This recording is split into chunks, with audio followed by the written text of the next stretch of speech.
अस्सलाम वालेकुम everyone and welcome back to my channel. कैसे हैं आप सब? उम्मीद है कि सब ठीक ठाक होंगे, खैर खैरियत से होंगे। आज की वीडियो बहुत रिक्वेस्टेड है कि बहुत से लोग मुझसे पूछते हैं कि मदीना मुनव्वरा में रहने का ख़र्चा कितना है, यहाँ की जो लिविंग कॉस्ट है वो क्या है। तो ये आज की वीडियो स्पेशली इसके ऊपर है और मैंने बड़ी कोशिश की है कि मेरा जो 1 साल का एक्सपीरियंस है यहाँ पर उसको सामने रखते हुए मैं आप लोगों को बिल्कुल करेक्ट जो इन्फॉर्मेशन है वो दे सकूँ। क्योंकि जब मैं मदीना आ रही थी रहने के लिए तो मैंने बहुत सर्च किया यूट्यूब पे, मुझे कोई वीडियो नहीं ऐसी मिली जो मदीना के बारे में हर चीज़ बता सके। तो चलिए वीडियो शुरू करते हैं। सबसे पहले तो यहाँ पर आप जब आते हैं तो आप को एक टैक्स है जो कि सऊदी अरब में आप सबको देना होता है। उसे डिपेंडेंट टैक्स भी कहते हैं, अरबी में उसको दरीबा कहते हैं।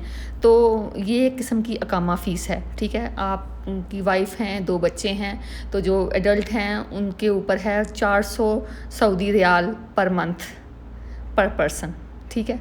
और जो 6 साल से बड़े बच्चे हैं उनके ऊपर भी है, ठीक है। तो इसको सालाना पे करना होता है, तो साल का बड़ों का बन जाता है 10,000 रियाल तकरीबन टैक्स वगैरह डाल के, और छोटों का जो छोटे बच्चे हैं 6 साल से जो मतलब बड़े बच्चे हैं उनका बनता है तकरीबन 4,000 रियाल। तो ये तो एक तरफ है खर्चा मेन जो कि आपने देना ही देना है, ठीक है। उसके बाद अब आगे हम चले जाते हैं घरों के किराए। यहाँ पर घरों के किराए क्या हैं, इलाके कौन से अच्छे हैं, किस इलाके में घर लेना चाहिए, तो क्या मामला है। तो जो ज़रा पोश एरियाज़ हैं यहाँ के वो हैं सुल्ताना, अजहरी और खालिदिया। ये ऐसे इलाके हैं जिनमें बड़े बड़े घर हैं, बड़े बड़े अपार्टमेंट्स हैं और एक्सपेंसिव हैं काफ़ी। अब हम मिडिल क्लास इलाकों की बात करें तो उसमें है शिमान है, इस्तरा है, अजीज़िया है। ये यहाँ के मिडिल क्लास इलाके हैं और बहुत अच्छे हैं, आप यहाँ पर घर ले सकते हैं। इसके अलावा और भी बहुत से इलाके हैं, ठीक है। अब हम बात करते हैं कि घरों का किराया कितना है। यहाँ पर ज़्यादातर फ्लैट सिस्टम है, मतलब अपार्टमेंट वाला सिस्टम है। यहाँ पर जो विलाज हैं वो तो एक शहर से थोड़ा दूर हैं और एक्सपेंसिव भी हैं। तो ये जो आप बिल्डिंग्स देख रहे हैं ये नई हैं, और जो यहाँ पर नई बिल्डिंग और पुरानी बिल्डिंग का भी बड़ा हिसाब है। नई बिल्डिंग जो हैं वो उसमें जो अपार्टमेंट हैं उसमें हर सारी सहूलतें हैं, वो थोड़ी एक्सपेंसिव हैं और नई तर्ज की बनी हुई हैं। और जो पुरानी बिल्डिंग्स हैं वो ज़रा पुरानी हैं, उनमें किराए थोड़े कम हैं।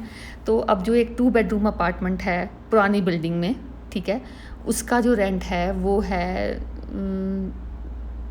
12,000 रियाल। 10,000 रियाल से 12,000 और 15,000 रियाल तक उसका रेंट है साल का। और यहाँ पर रेंट भी सालाना होता है, या आप 6 मंथ्स का दें या आप साल का इकट्ठा दें। यहाँ पे जो महीना करके देते हैं वो सिस्टम नहीं है। तो ये पुरानी बिल्डिंग की बात मैं कर रही हूँ जिसमें 2 बेडरूम होंगे, किचन होगा, बाथरूम होंगे 2 और टीवी लाउंज वगैरह होगा। अब ये इलाका है जहाँ पर मैं रहती हूँ, ये ज़रा थोड़ा नया बना हुआ इलाका है। यहाँ पर सारी बिल्डिंग्स तकरीबन नई हैं और बड़ा अच्छा माहौल है यहाँ का। पार्क्स वगैरह भी हैं, करीब मार्केट भी है, सब कुछ है। और ये मरकज़िया से भी बहुत करीब है, यानी कि मस्जिद से भी करीब है। तो मेरे घर से तकरीबन 15 मिनट 20 मिनट पैदल जाएँ तो लगते हैं मस्जिद तक। तो ये है, मैं मस्जिद नबवी की बात कर रही हूँ। तो ये है मेरी बिल्डिंग। तो ये ज़रा नए स्टाइल की बनी हुई है, नई है, ज़रा थोड़ी डिकोर शिकोर भी इसकी बनाई हुई है इन्होंने।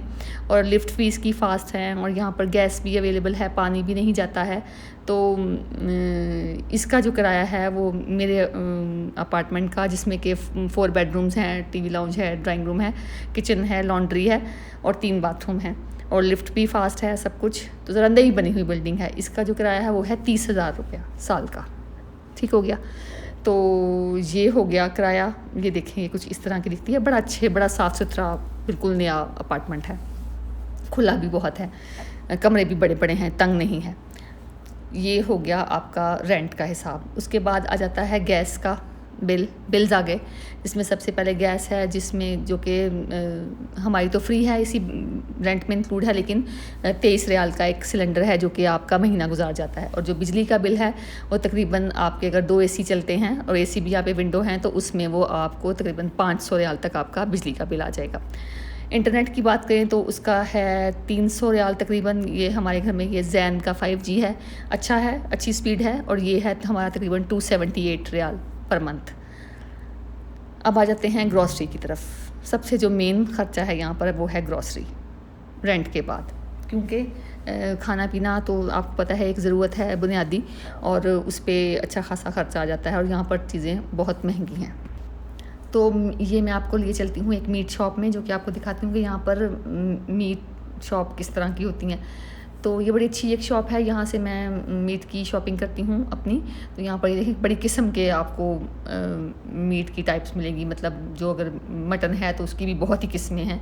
तो हम चूँकि पाकिस्तानी खाते हैं, क्योंकि बाकी जो इनके हैं वो जैसे उनकी फीड इस तरह की है कि उसमें से एक स्मेल आती है उनके मीट में से। तो ये देखें कितने अच्छे यहाँ पर मतलब रूल्स हैं बाकायदा, आपको अपने सर्टिफिकेट जो हैं वो हैंग करने हैं, उस पर स्टैम्प्स होती हैं बाकायदा रिन्यूअल की, और आपको सफाई सुथराई का बहुत ख्याल रखना होता है, तरीके से काम करना है आपने। ये नहीं कि जनाब गंद मंद डाल के तो आप काम करते फिरेंगे। देखें इनका, ये इनकी शॉप है और ये है इनका, ये पाकिस्तानी गोश्त है, ये पाकिस्तान से आता है और बहुत अच्छी क्वालिटी है इनके मीट की। तो ये इतने बड़े बड़े ये फ्रीजिंग रूम्स हैं जहाँ पर ये जो मीट वगैरह स्टोर करते हैं, ये देखें। और इसमें सफाई इतनी ज़्यादा थी कि बिल्कुल भी मतलब मीट की शॉप हो और स्मेल और मतलब ना हो ऐसे तो हैरानी वाली बात है ना। तो ये बहुत साफ़ सुथरी शॉप थी। पाकिस्तान में बड़े शहरों में तो ऐसी दुकानें नज़र आती हैं, लेकिन छोटे शहरों में तो आपको पता है क्या हालात है। तो जो बीफ है वो 48 रियाल पर केजी, मटन 48 रियाल पर केजी, और चिकन जो है वो 18 रियाल का एक होल चिकन। सब्ज़ी पे आ जाते हैं, बात करते हैं सब्ज़ी की। सब्ज़ी और फल भी यहाँ एक्सपेंसिव है। सबसे महंगी सब्ज़ी है भिंडी और सबसे महंगा फ्रूट है मैंगो। मैंगो जो है पाकिस्तानी आम जो है वो है, ये मैं आपको दिखाती हूँ, ये एक बॉक्स है जो कि तकरीबन 2 किलो का होगा और ये है 48 रियाल का, ठीक है। और जो है एक और टाइप है आमों की, मेरे बेटे को बहुत पसंद है, ये हैं यमनी आम और बड़े मीठे होते हैं, ये भी साइज़ में थोड़े छोटे होते हैं। ये भी अच्छे आम हैं और ये है 45 रियाल पर 2 किलो पर बॉक्स में 2 केजी होते हैं। तो ये हो गया आम। और जो केला है वो 7.5 रियाल का किलो है, उसमें तकरीबन 6 होते हैं केले, वो किलो के हिसाब से मिलता है। और बाकी आ जाएं आप अपनी जनरल ग्रॉसरी की तरफ, जो घर की ग्रॉसरी है, तो उसके लिए आप लोकल मार्केट से भी कर सकते हैं। अगर आपकी बड़ी फैमिली है तो आप बल्क में मंडी से ले लें, या फिर जैसे यहाँ पे ये 2 बड़ी चेन्स हैं ग्रोसरी के सुपर स्टोर्स हैं, जिसमें हाइपर पांडा और कारफोर।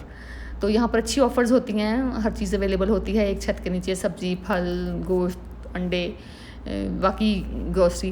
जैसे ये ब्रेड है, ये 5.5 रियाल की एक लार्ज ब्रेड है वाइट।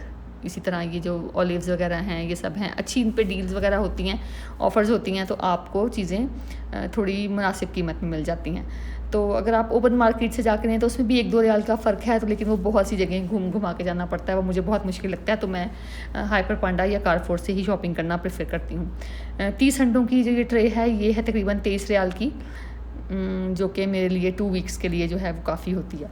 तो इस तरह जो ख़ातून खाना है वो मैनेज कर लेती हैं घर को। उनको अगर कोई बजट उनके आगे रख दिया जाए कि इतने बजट में आपने गुजारा करना है, तो वो बेचारियाँ खींचतान के गुजारा कर ही लेती हैं। बाकी आगे बात चीज़ों की क्वालिटी की, तो चीज़ें बहुत अच्छी क्वालिटी की हैं। तब यहाँ पे जो डेयरी प्रोडक्ट्स हैं वो तो बहुत ही अच्छी हैं। एक बड़ा अच्छा ब्रांड है अलमराई, जिसकी के दूध, दही और चीज़ वगैरह बहुत अच्छी हैं, और जो दूध है वो 10 रियाल पर लीटर है। तो ये होगी ग्रॉसरी और क्वालिटी की बात। और बाकी जो हमने मैनेज करना होता है अपना बजट महीने का, हर घर का मुख्तलिफ होता है। कुछ लोग फल ज़्यादा खाना पसंद करते हैं, तो कुछ लोग मीट ज़्यादा खाना पसंद करते हैं। तो इस तरह मिला जुला के आप अपना काम चला लेंगे तो आपका गुजारा अच्छा चल जाएगा। बस ये है कि चीज़ों की फरावानी है यहाँ पर, शॉर्टेज किसी चीज़ की नहीं है, जैसे हमें देखने को मिलती है ना अक्सर। और रही बात जो ऑयल है वो है तकरीबन 29 रियाल पर लीटर कुकिंग ऑयल। और इस तरह जो ऑलिव ऑयल है वो मिनिमम जो है वो 25 रियाल का है पर लीटर। तो ये तो हो गया ऑयल का हिसाब। और चावल भी हैं, मेहरान के चावल जो हैं बड़े अच्छे हैं, बड़ी अच्छी क्वालिटी है। वो आपको 45 रियाल का 5 kg का बैग मिल जाता है, या समटाइम 48 रियाल का भी मिल जाता है। तो ये उसका रेट है। तो मेरी जो महीने की ग्रॉसरी है, हम 4 लोग हैं, मतलब हस्बैंड वाइफ हैं, 2 बच्चे हैं, तो तकरीबन 1000 रियाल की ग्रॉसरी हो जाती है, जिसमें आपके सीरियल्स, आपकी पल्सेस, मसाले, सारा कुछ होता है। और जो दूध और मीट और सब्ज़ी है वो तो साथ साथ आती रहती है, तो उस पर 500 रियाल उसका ख़र्चा रख लें, तो ये 1500 रियाल में आपका किचन बहुत अच्छा यहाँ पर चल जाता है, जिसमें कि आप अच्छा खाना खा सकते हैं। वीक में 2-3 टाइम्स आप मीट भी खा लेते हैं, और बाकी सब्ज़ी फल भी आप खुला इस्तेमाल कर देते हैं। अच्छा, तो ये ग्रॉसरी होगी। उसके बाद हम शॉपिंग की बात करते हैं। शॉपिंग अब आपके अपने हाथ में है। मुझे तो यहाँ पर सवाए जूते, बैग और मेकअप की चीज़ों के या बच्चों के कपड़े ये अच्छे हैं। ख़ुद के जो हमारे पाकिस्तानी कपड़े हैं वो तो आपको पाकिस्तान से ही लाने पड़ेंगे, क्योंकि वो यहाँ पर अवेलेबल नहीं होते हैं। तो ऑनलाइन शॉप्स हैं, कुछ दुकानें भी मैंने सुना है 1-2 हैं जहाँ पर ये सना सफ़ीनाज़ वगैरह उनके कपड़े मिलते हैं, जो अब मेरी नज़र से नहीं गुजरी हैं। तो ये शॉपिंग जो है, ब्रांडेड शॉपिंग, ये महंगी है ऑफ़ कोर्स, जैसे कि बाकी जगहों पे होती है। अच्छा, यूके वगैरह से ज़्यादा महंगी है यहाँ पे शॉपिंग। जैसे ज़ारा यहाँ पे बहुत महंगा है, मैंगो यहाँ पे बहुत महंगा है। इससे भी बड़े-बड़े ब्रांड्स हैं जैसे कोच और बाकी सारे ब्रांड्स हैं, वो तो बहुत ही एक्सपेंसिव हैं। तो ये था मेरे ब्लॉग का आज का हिस्सा। आई होप कि आपको इसमें मैंने अच्छे से एक्सप्लेन किया हो, आपको समझ आई हो कि आपने कैसे यहाँ पर ग्रॉसरी करनी है। इंशाल्लाह कल की वीडियो में स्कूल और मेडिकल के बारे में बताऊँगी।